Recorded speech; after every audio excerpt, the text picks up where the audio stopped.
So Einthoven's triangle, Einthoven was a scientist who essentially pioneered this subject. And it's essentially, he developed a triangle. So we'll draw the heart here. He developed a triangle that allows us to view the heart and its electrical signals from multiple angles. And so I'll explain why that's important here in a second. But so we have the heart here, and if we remember, the net depolarization of the heart is this direction. Okay, so just keep that in mind. Let me switch markers again. All right, so this is where it comes into EKG reading. We have in a 6-lead EKG, you have your lead 1, 2, 3, and then you have your AVR, AVL, and AVF. All right? So this is where they get these letters from for your leads. So I'm going to erase this triangle here. Okay. So when we have the Einthoven's triangle, the way he's doing that is he's taking these 3 leads here. So lead 1 is, or these are all going to be looking in the frontal plane of your body. When you get into the your like V1, V2, V3, V4, and all that stuff, that's looking into your transverse plane. So these are just frontal planes. So when we look at lead 1, the electrode is placed. Let me draw the triangle. I'll just draw the electrodes here. Okay. So this is your left arm. This is your right arm, and this is your left foot. Okay, those are the 3 coordinates that make up the triangle. So up here, when you look at the top, let me switch colors again. This distance here, this is lead 1, this is lead 2, and this is lead 3. Okay, but now you might think, well, where do I need to put positive and negatives into this situation? So the way you look at this here is the foot, the left foot, has both as positive. Okay. The right arm has both as negative, and the left arm has a positive and a negative. Okay, so essentially the electrodes go from, just like in a circuit, connect negative to positive, so this direction here. Okay, so lead 3 is that, lead 1 is this, and lead 2 is this. Okay, so this is what you know. This is Einthoven's triangle. I'm sure you guys have gone over it. So to interpret it, I'm going to draw this down here. So lead 2 is the most commonly used lead when you're doing EKG interpretation. And that reason is because the mean electrical axis, remember when we drew the heart down here, or in the middle here? The mean electrical axis, and the average depolarization vector, the direction that the heart depolarizes or it becomes more positive, was this way, remember? So when we match and we look here, the net depolarization of the heart is almost the same direction as lead 2, right? So you might say, okay, well, that doesn't really make any sense. Well, this is why it makes sense. So when we look over, let's see, I can draw it over here. You can see that, yeah. So if we have a, let's just draw a crude, here's a vector, all right? And if we are measuring, let me apply it to the heart. It gets difficult to explain. Let's say I have a depolarization that's going, let me switch colors. A depolarization that's going to the right, all right? So this is our depolarization. So it's becoming more positive, right? Depolarizing, it's becoming more positive, less negative. And it's going to the right, all right? We're looking at this lead 1 here. This lead 1 is designed to measure and show you any depolarization that's going to the right. Okay, so if you have a depolarization that's going to the right, you're going to have a positive spike on that lead. So if we're saying this is lead X, okay, and it's measuring depolarization, so you would have a positive spike on lead X's EKG, if you want to call it that, or on their voltmeter, because it's becoming more positive as it's approaching the positive side of that vector. The arrow always points to the positive side of the vector, okay? So now let's say if we change this and we have a repolarization, so we're becoming more negative this direction, okay? So we're getting more negative as we go to the left. How do you think lead X on the EKG would show? Would it be a positive or a negative? Well, lead X, since it's measuring, it wants to go towards the positive electrode or the positive side. It would show it's hard to explain. Essentially, as you're getting more negative and you're approaching the negative electrode, you're going to have a positive spike, okay? The way I think about it is the negative electrode likes to have people that are its own, its same polarity. So the negative electrode likes negatives to come towards it, okay? So if it has its own friends, so we'll say these guys are friends, if it has negative or charges coming towards it, it's going to be happy, so it's going to have a positive spike, okay? Now if we have, we'll say now if we have positive people, so these are other friends, these are positives, and they're coming towards the negative guy, is he going to be happy or sad? Well, he's going to be sad because they're not his friends. So that's why you would have a negative spike in your EKG, okay? So, and the same thing can be applied to the positive side. If we have negative friends coming over to hang out with the positive guy over here, the positive guy doesn't really like to have negatives around him, so he's not going to be happy, he's going to be sad, so you get this negative spike, right? Same thing if we change this and we had positives coming on over to visit the positive side of this electrode, you would have a positive spike because this guy's happy, okay? Because the positive side is where you're getting all your measurements from. So essentially, if you have a positive charge going towards the positive electrode, you get a positive spike. If you have a positive charge going towards the negative electrode, you get a negative spike. If you have a negative charge going towards the positive electrode, you have a negative spike. If you have a negative charge going towards the negative electrode, you have a positive spike. So it's essentially, if you're doing math, it's another way to look at it. If you have a positive, so 5 times 6, okay, 30. We have a positive number here and a positive number here. You add those two together, you get a positive number, right? If you have negative 5 times 6, you get negative 30, because a negative times a positive is always negative. If we have a negative 5 times a negative 6, we get positive 30, because a negative times a negative is a positive. So now just apply these numbers here, and if it's positive, you're going to have a positive spike. If it's negative, you're going to have a negative spike, right? That's essentially what they're doing.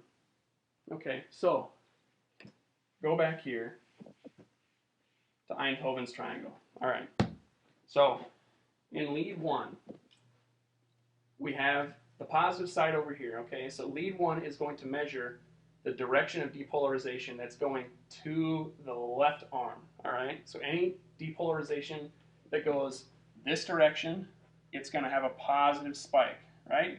Because you're having a positive go towards a positive, okay?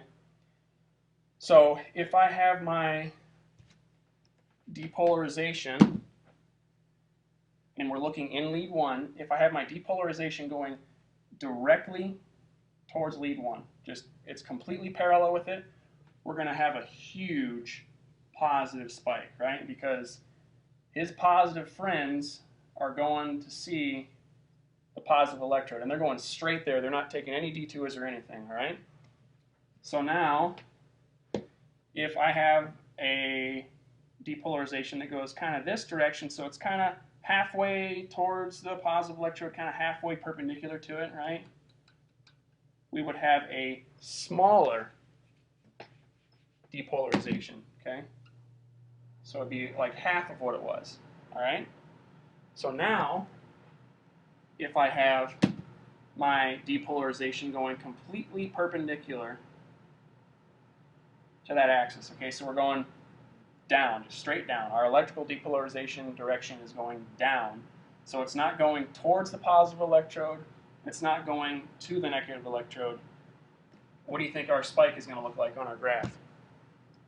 It's going to be flat, or it's going to be completely biphasic. And biphasic means that if you add up, so if you measure the distance here, you measure the distance here, they equal 0. Okay, so there's no difference in directions. Okay, so now think hard. What if my depolarization vector goes this direction and we're looking in lead 1? All right, so we're getting more positive as we're approaching this way. What's our spike going to look like? Is it going to be positive, negative, or is it going to be equal? It's going to be negative, right?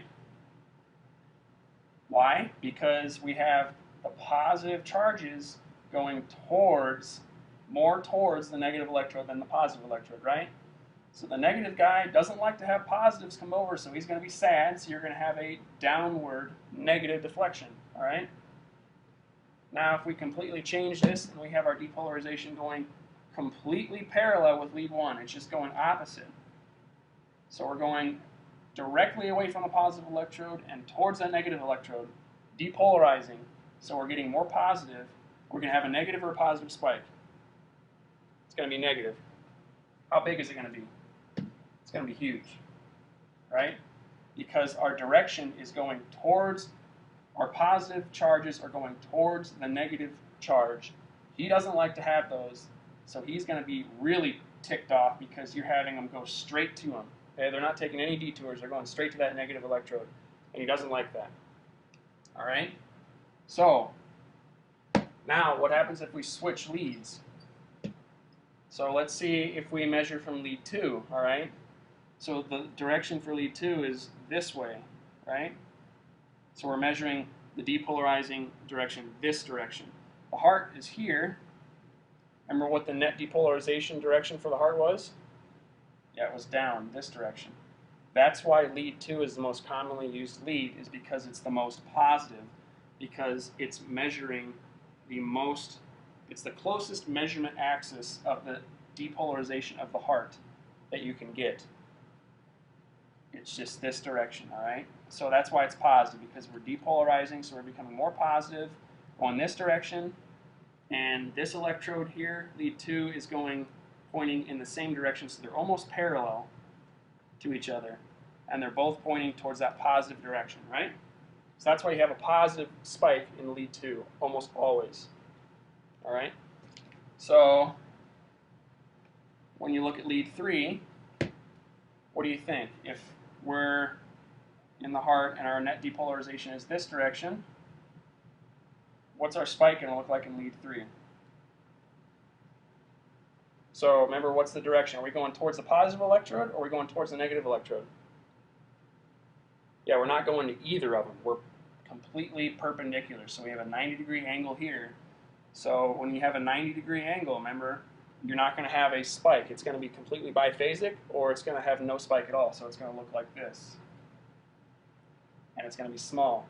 That's why lead 3 is typically very small when you're looking at your EKG, because the direction of depolarization is going not towards the positive electrode and not towards the negative electrode. It's just going completely perpendicular. Okay. Now note all these directions I'm giving you are in a healthy person without any pathologies. All right.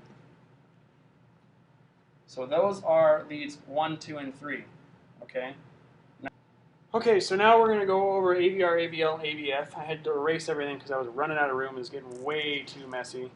And it just gets more confusing if it's more messy. So AVR, AVL, and AVF are all combination leads. So they are not made by sticking electrodes on in specific places. They're made from the computer interpreting the differences between lead 1, lead 2, and lead 3. So remember, lead 1 pointed towards the left arm, right? Lead 2 pointing towards the left foot, and lead 3 pointed towards the left foot as well.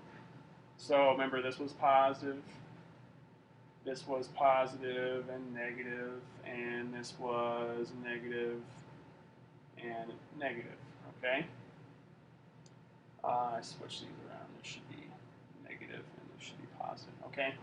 So, because remember, we're going from lead 1 points from the negative part of the right arm to the positive part of the left arm. Lead 2 points from the negative part of the right arm to the positive part of the left foot. And lead 3 points from the negative part of the left arm to the positive part of the left foot, okay? So now when we do AVR, essentially the way you can remember this is, let's make sure you can see this okay. Yeah. AVR, the last letter in all these tells you essentially where the positive electrode is going to be, okay? So AVR, that means our positive electrode is going to be up here. Okay, and remember this is all based on the computer interpreting it. So what the computer does is it says, okay, right arm, I'm going to have that be positive, and it's going to combine the left arm and the left foot. It's going to combine those, and that's going to be your negative, okay? So right there, positive, negative, okay? So AVR points towards the right arm, okay? So it goes from the negative side here to the positive side here. It is also perpendicular to lead 3. That's something important to note, okay? So let me switch colors again. So what do you think AVL is going to be then? If AVR combines left arm and left foot, what do you think AVL combines? Yeah, AVL combines right arm and the left foot. Like that. Puts the positive sign up here, and we just go and we connect the electrodes, okay? So the net direction of AVL points towards the left arm, and it is also completely perpendicular to lead 2, all right? Which is important when we get into the EKG stuff, into the actual reading the rhythms. Okay, so AVF. What do you think AVF is? Last thing. So what are we combining? We're going to combine the right arm and the left arm. So that's going to be our negative, right? And then it's going to take the left foot. We'll go up here and we will connect the dots. So this is our positive. So AVF points straight down and is perpendicular to lead 1. All right? So AVR was perpendicular to what? How about AVL or AVF? So AVF is perpendicular to lead 1. AVL, perpendicular to lead 2. AVR is perpendicular to lead 3. Okay? Now, the reason why that's important is because remember when we're doing our vectors, when we're looking at those, so we have our vector arrow here, and the direction that we're measuring, that was a bad arrow, sorry. And we have our vector measurement. So we're measuring things pointing this direction. So remember, if we're perpendicular to it, our force or our spike on our electrical graph or on our EKG is going to be biphasic or 0, right? So if you have a, this is getting kind of advanced, but we'll get into this later. If you have a positive spike in lead 1, okay, so lead 1 has a real big positive spike. What do you think lead AVF would be? Is it going to be really, really positive? Is it going to be really, really negative? Or is it not going to have anything at all? So if lead 1 was really positive, that means our net direction is this direction, right? So our lead AVF is measuring this direction. Is this pointing more towards the negative side or more towards the positive side? Or not at all? Not at all. It's not pointing towards any of them. So you'd have a very small or nothing on that spike. Okay? Make sense? Good. It gets confusing, but that's just what it is, all right? So now we're going to combine all these up, and this is how you can tell your net direction of depolarization in the heart. So we said lead 1 goes left to right. Okay, so you draw your lead 1. Okay, 1. And this is the positive side. Okay, How about what's perpendicular to lead 1? There you can cheat and see. EVF. Okay, does it point towards the foot or towards the head? Points towards the foot. So the foot is positive. Okay, so we know those are perpendicular. What's the next one we should draw? How about let's do lead 2. Okay, so remember lead 2 was essentially this direction, right?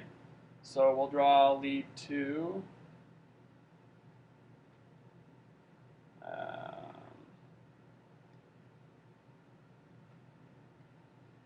That's lead 2. How about AVR? Let's do AVR.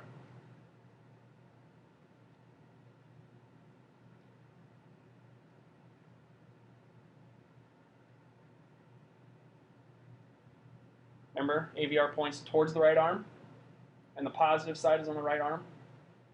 Okay, what's next then? How about lead 3?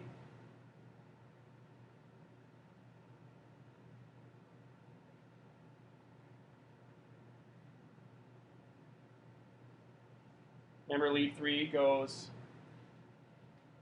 in this direction.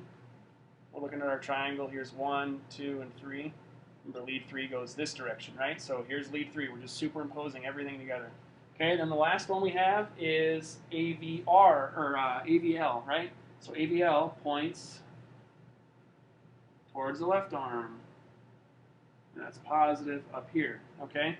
So you just got to imagine this is all perfect and neat and clean and everything. And you can find this graph on the internet a lot. Just search for Einthoven's triangle. Einthoven, I think is how it's spelled. It's a weird spelling, but so this is what you essentially have to understand when you're doing EKGs, is this axis or this orientation, okay? So check out my next video that's going to start going over rhythms and how we're going to interpret the rhythms, okay? Let me know if you have any questions.